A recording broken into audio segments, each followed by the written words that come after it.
Thank you, everybody. Thank you. Keep standing. I'm joking. Everyone sit down. Thank you. You never stood up when I was Lieutenant Governor. Man. And John, where were you on the campaign trail saying all those things a year ago? It was a wonderful introduction. I thank John and for his spirit, for his incredible stewardship and support of California Forward, for his friendship and his incredible talents that continue to contribute to our state. To all of you, thank you for the privilege of this podium and the opportunity to catch up and check in. I want to thank all of those that John thanked, my team, for their extraordinary leadership, led by Lenny, who's just done a magnificent job. And in so many ways, we wouldn't be here because this would have never been conceived 8 years ago had it not been for Lenny Mendonça. So thank you again, Lenny, for all of your leadership. And by the way, he's the best damn deal in the state. $1 a year is all we're paying him to run GoBiz. So don't think we're not watching out for your wallet. Everybody's but Lenny's wallet, that is. Let me just reflect. You know, I know there's been a lot of reflection, obviously, and I appreciate the recognition of the Camp and Woolsey fire, 2018, and 85 lives lost, 23 the year before, and the Tubbs fire, and the enormity of the challenge we have in front of us.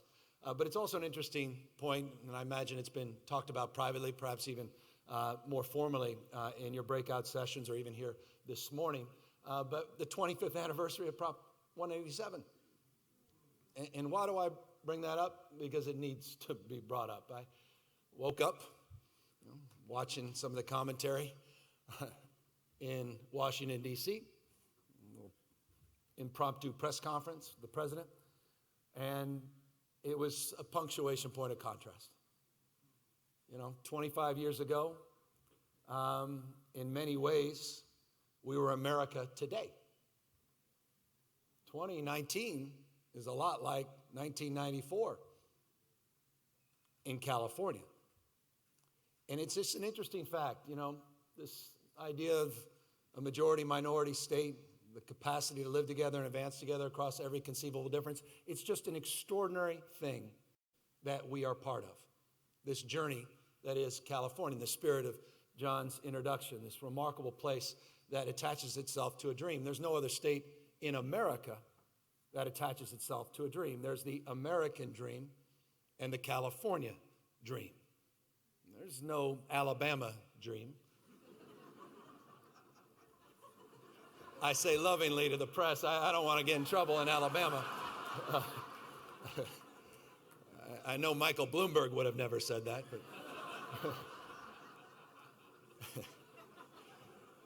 But it's true. American dream and the California dream.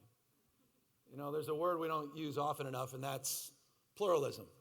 We practice pluralism. We are a universal state, the most diverse state in the world's most diverse democracy.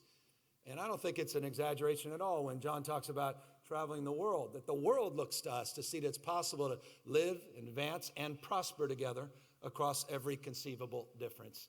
It's what makes this state great, that we don't tolerate that diversity as we once had, but we truly can look today and talk in terms of how we celebrate that diversity. And that is a remarkable thing, and that is a predicate for everything else.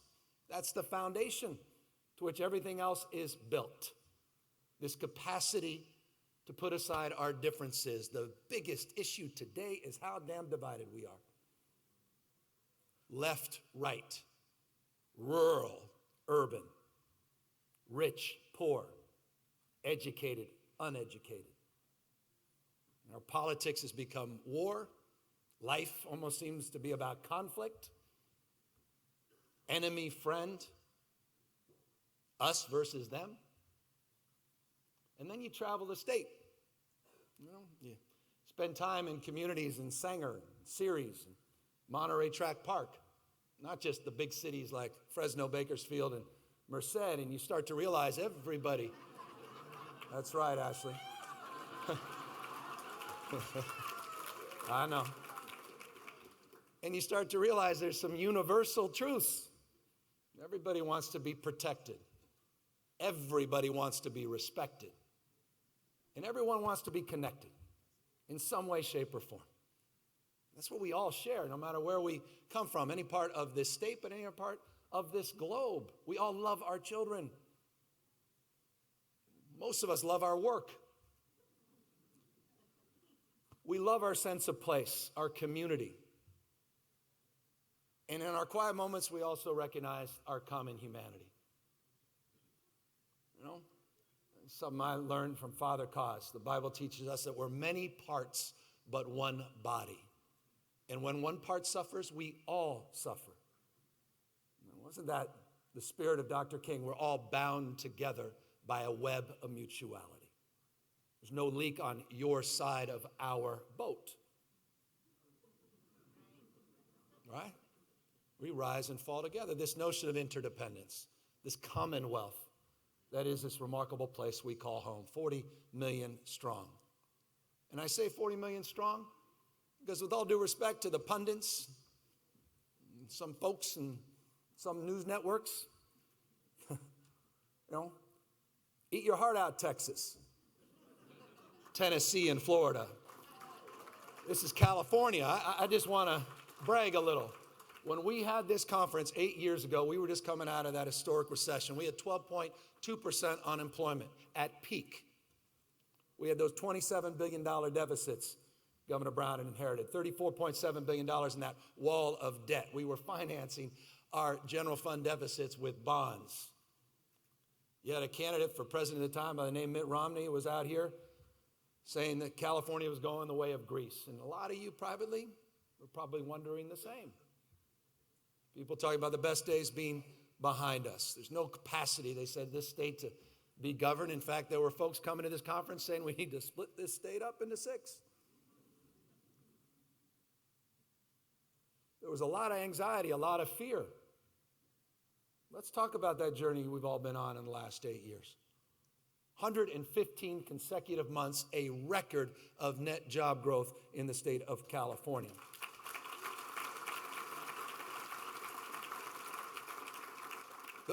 Those deficits have put way to historic budget surpluses. The surplus last year north of $21 billion. We have averaged over 5 years 3.8% GDP growth. Eat your heart out, Donald Trump. The country has come nowhere near close to what we have in our GDP growth. I don't know why we don't talk about this more. The lowest unemployment in California history. Record surpluses. Paid down 100% of that debt we inherited. This legislature, progressive leaders, you know what they wanted to prioritize this year? Paying down long-term obligations. $9 billion commitment over the next 3 years to pay down pension obligations and unfunded liabilities. Find me a red state, let alone a blue state, that uses surplus money to pay down pension obligations. That's California. I don't know why I don't read about this stuff. I'm proud of this state. I was reading the other day, well, there's U-Haul trucks all going to Tennessee and Texas. This mass exodus of folks leaving California. Silicon Valley is finished. The new numbers just came in. We actually outperformed the previous decade in venture capital investment in this last decade. 51% of the nation's investment coming into the state of California. The previous decade, which was a record you all celebrating, was only 47%. We lead the nation still in startups, not just business investments. More Nobel laureates, more patents emanating out of this state. And the great leadership of the folks here running our institutions of higher learning, give me a break. There is no system of public higher education anywhere on planet Earth that competes with the state of California's UC, CSU, and community college system. Nowhere. Man, I can't take it anymore. All this negativity, all that, navel gazing, hand wringing. I get it. No one's naive. You just had a panel about the issue that defines perhaps more than any other issues, the issue of affordability, the issue that defines our time, and the issue of housing. We get that. That's stubborn. It was said a moment ago, and appropriately so, it took decades to get here. But you know what? I appreciated Senator Wiener's point. I've appreciated his leadership, by the way, over the years. That guy's got guts, and he's willing to step up and step into this damn debate and take the heat. But we've never been more resolved on these issues. No one's walking away from these tough fights. Think we don't notice what the hell's happening on the streets? Not just of LA and San Francisco, but in Bakersfield and Merced and Grass Valley and other parts of the state. The ultimate manifestation of our failure, homelessness. We see that. We don't just feel that. We're not paying lip service to that. We're investing a historic amount of money and focus to address that issue in a systemic way. A historic amount of money and focus to address the issue of affordability and housing in the state. An historic amount of investment to address the issue of wealth and income inequality. But we're doing it in a way that doesn't tear other people down. We don't begrudge other people's success. We're not about redistribution, we're about pre-distribution. We're about creating opportunities and ladders, and we recognize if you're going to get serious about poverty eradication, you have to begin in the beginning. And that means prenatal care. That means focusing 0 to 3. 85% of your brain is developed by the time you turn 3 years old. You're not serious about focusing those first 3 years of life, then you're not serious about addressing the rest of one child's life. Focus a historic amount on preschool, not just Head Start, early Head Start, preparing people for kindergarten. An historic amount of investment in K through 12 education system, historic amount of investment in special education, into our educators, into quality, focus on quality and retention, historic amount of investment this year, $1.66 billion in higher education of new money this year, all while balancing our budget, all the same time living within our means, all with an eye on the future because none of us is naive that we're going to enjoy another 10 years of robust economic growth. I'm proud of this state.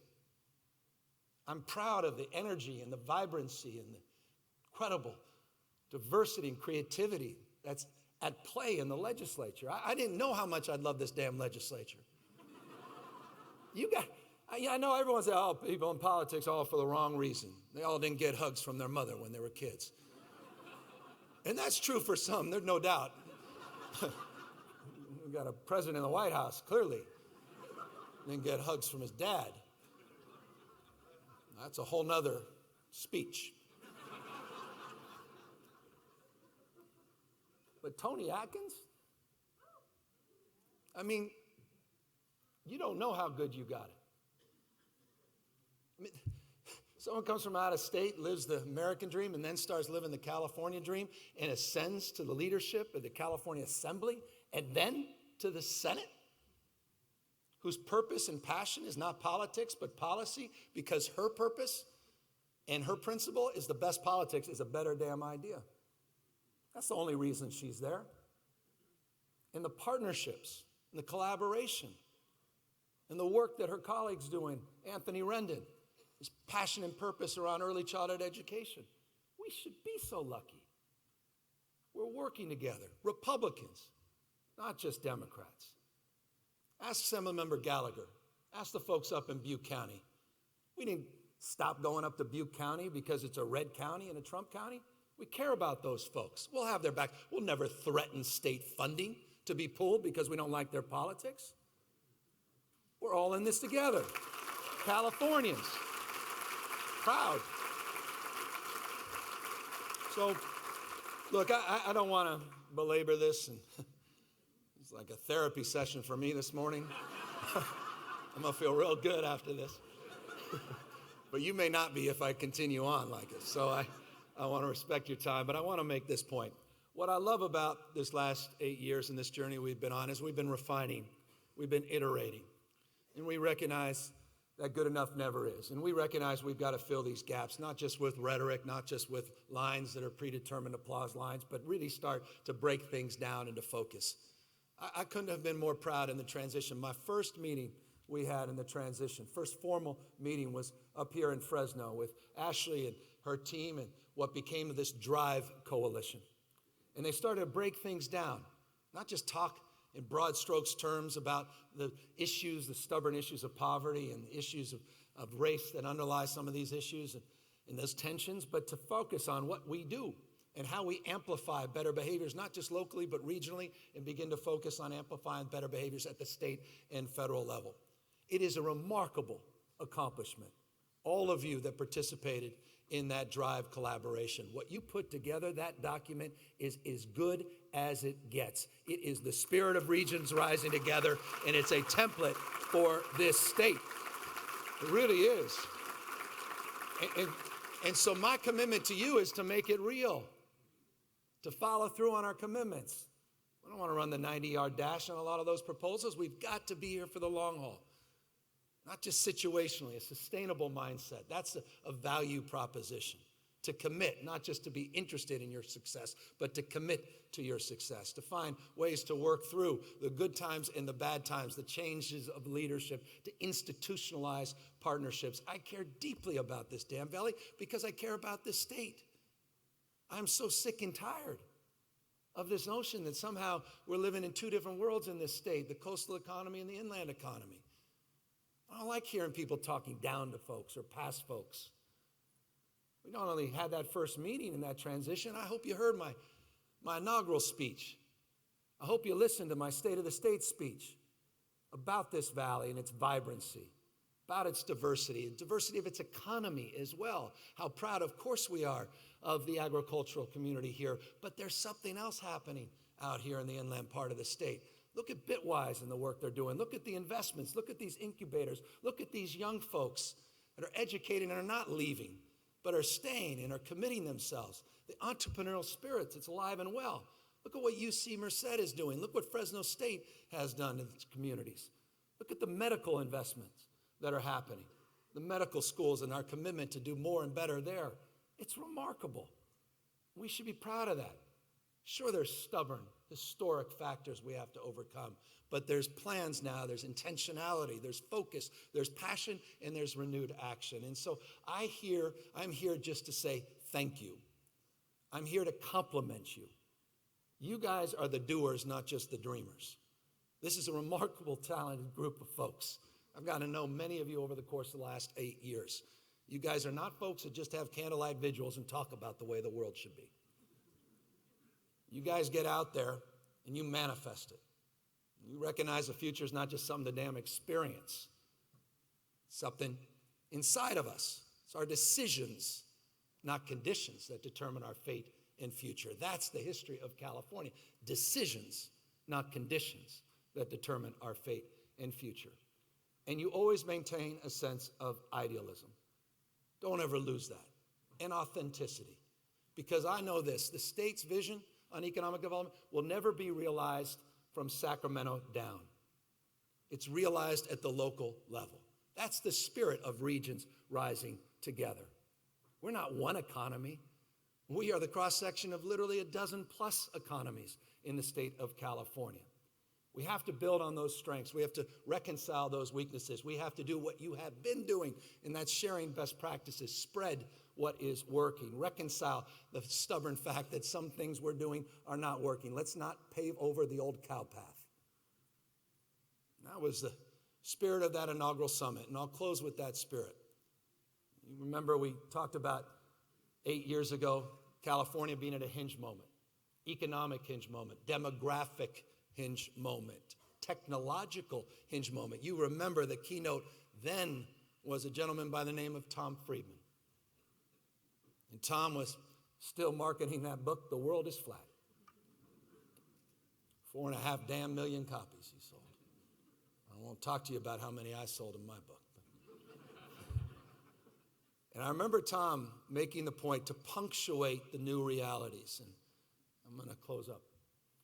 And he said, go into my book under FFA, FAC. He says, Facebook is not even my book.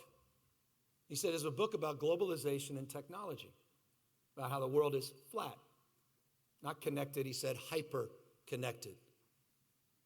It's on the New York Times bestseller list, and middle parts of the 2000s says, I didn't even decide to include Facebook. He said, when I wrote that book, I was saying this 8 years ago. So when I wrote that book, Facebook didn't exist. Twitter was a sound. He said the cloud was still in the sky. 4G was a parking space. LinkedIn was a prison. Big data was a rap star. Apps were things you filled out to get into Fresno State. And Skype was a typo. Right? All those things are ubiquitous in our lives, but they didn't exist just a handful of years ago, going from something old to something new, this remarkable hinge moment. With that opportunity, with that challenge, a lot of whitewater, a lot of headwind, but a lot of opportunity. And we are so well positioned to take advantage of these trend lines. No state in America better positioned to take advantage of these trend lines. As long as you continue to maintain your sense of purpose and idealism and hard-headed pragmatism. In closing, I know this, the best is yet to come in California. Thank you all very, very much.